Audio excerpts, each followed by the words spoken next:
The moment Marcus Cole stepped into the crystalline chamber of the Galactic Council station, he knew something was wrong. 20 alien dignitaries stood in a semicircle, their expressions ranging from curiosity to barely concealed contempt. At the center stood Ambassador Threvin, a towering insectoid whose translator clicked with forced pleasantness. Mr. Cole, welcome to the Cultural Exchange Selection. As Earth's first diplomat, you will choose a partner to demonstrate humanity's commitment to galactic harmony. Threvin gestured to a line of 7 aliens, each stunning by their species' standards: bioluminescent skin, perfect symmetry, iridescent scales. Then Marcus saw her. She stood apart from the others, half hidden in shadow.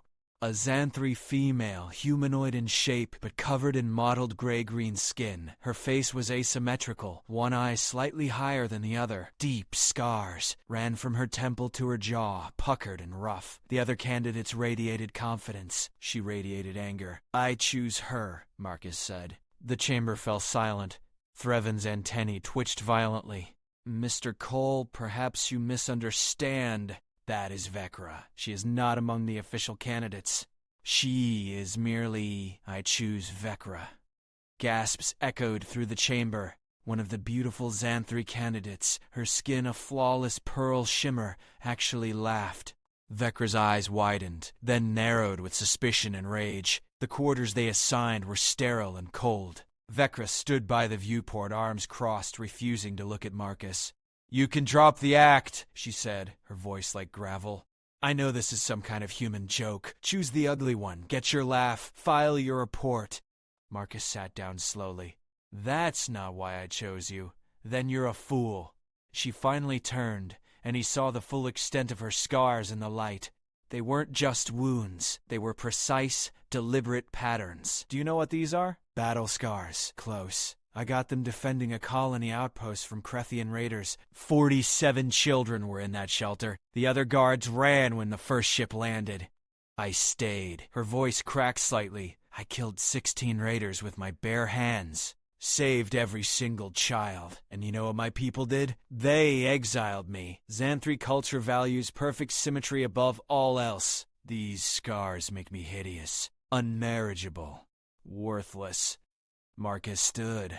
I saw intelligence in your eyes, strength. Everyone else in that room was performing. You were real.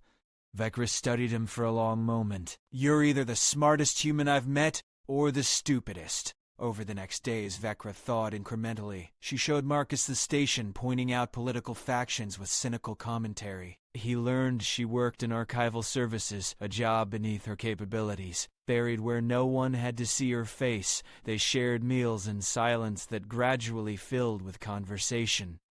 Then Serina arrived. She glided into the dining hall like liquid light, her symmetrical features perfect by Zanthri standards. Every scale aligned flawlessly, her movements calculated grace. She made straight for Marcus's table. "The famous human who chose the broken one," Serina purred, sliding into the seat beside him.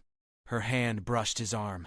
"How noble, how curious." Vekra's knuckles went white around her utensil. "I'm Serina, cultural liaison to the Zanthri delegation. If you ever tire of your choice, I would be happy to show you what true Zanthri beauty entails." Her smile was poison wrapped in silk. Marcus shifted away. "I'm satisfied with my choice, thanks." Serina's eyes flicked to Vekra with undisguised contempt. "Of course. How could I compete with such exotic disfigurement?" She left with a laugh that cut like glass. Vekra stood abruptly, her chair screeching. "I need air." Marcus found her on an observation deck, staring at the stars with trembling fists. "It's not just about you," Vekra said quietly. "My whole life people like her have been celebrated while I'm treated like garbage. She's a coward who's never bled for anything, but she gets everything because her face is symmetrical. She's trying to get under your skin. It's working." Vekra turned, and Marcus saw tears cutting tracks through her scars. "You want to know the worst part? I have information that could destroy the Council, evidence of weapons trafficking, and no one will listen to the ugly outcast." Marcus stepped closer. "I'm listening."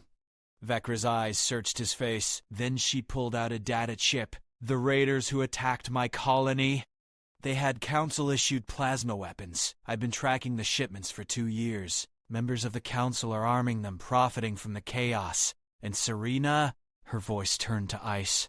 She's their logistics coordinator. She chose me to distract you, to distract us both. If I'm discredited through you, my evidence means nothing. Marcus took the chip. Then we don't get distracted. We end this. They worked through the night, cross-referencing shipping manifests with attack patterns. The evidence was damning. 12 council members implicated, millions dead. Fortunes made in blood. There's a gala tomorrow, Vekra said. Every council member will be there. If we can broadcast this evidence during the event, they'll kill us before we get close to a transmitter. Vekra's scarred smile was fierce. Then we'd better be ready to fight. The gala was a spectacle of alien opulence, crystal chandeliers, diplomatic speeches, orchestrated elegance. Serina found Marcus immediately, her hand possessively on his shoulder. You came without your pet? How refreshing. She's not my pet. Marcus scanned the room, spotting Vekra near the main communications hub. She's my partner. Serina's perfect face hardened. Partner.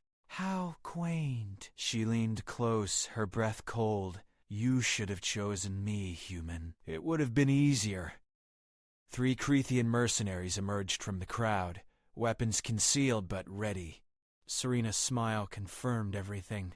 Now, Marcus whispered into his comm. Vekra moved. She drove her fist through the communications panel, overriding safeties with brutal efficiency. Alarms! Screamed. The Cretheans charged. Marcus grabbed a serving tray, deflecting the first energy blade, then drove his knee into the mercenaries' midsection. Human unpredictability. They never expected it. Vekra was a whirlwind. Her scars weren't just marks. They were tactical enhancements, subdermal armor from her military modifications. She caught a blade with her forearm, the weapon shattering against enhanced bone, then drove her palm through the attacker's sternum. Serina shrieked and lunged at Vekra with a ceremonial blade. You should have stayed in the shadows where you belong. Vekra caught her wrist, twisting until bones cracked. I've been in shadows too long. Marcus activated the broadcast. Every screen in the station, every diplomatic channel, flooded with evidence, transaction records, communications, names. The Council's corruption laid bare for the galaxy to see. Serina thrashed in Vekra's grip, her perfect face contorted with rage and fear. You're nothing. A scarred, jealous nothing. I'm the one who remembers what honor means. Vekra released her, letting her collapse. And I'm done apologizing for surviving. Security flooded the hall. But not for them. Council members tried to flee and found their paths blocked. Threvin himself was dragged from the shadows, his clicking protests ignored. In the aftermath, as the station descended into controlled chaos, Marcus and Vekra stood together on the observation deck. They're calling you a hero again, Marcus said. Vekra touched her scars absently. This time they can't ignore it. You made that possible. You did the work. I just saw what everyone else was too blind to notice. She looked at him, really looked, and something shifted in her expression. Not gratitude, recognition. You know what the other humans will say? That you chose wrong. That you could have had someone beautiful. Marcus smiled. I did choose someone beautiful. They're just looking at the wrong things. Vekra's laugh was genuine this time, rough and real. Across the station, diplomatic channels erupted with humanity's first lesson to the galaxy. That courage, intelligence, and integrity outweighed any symmetry. That scars told stories worth hearing. And that sometimes the ugliest choice was the only beautiful one worth making. The stars outside seemed brighter somehow, as if the universe itself had shifted to acknowledge a simple truth. Humanity had arrived, and they played by different rules.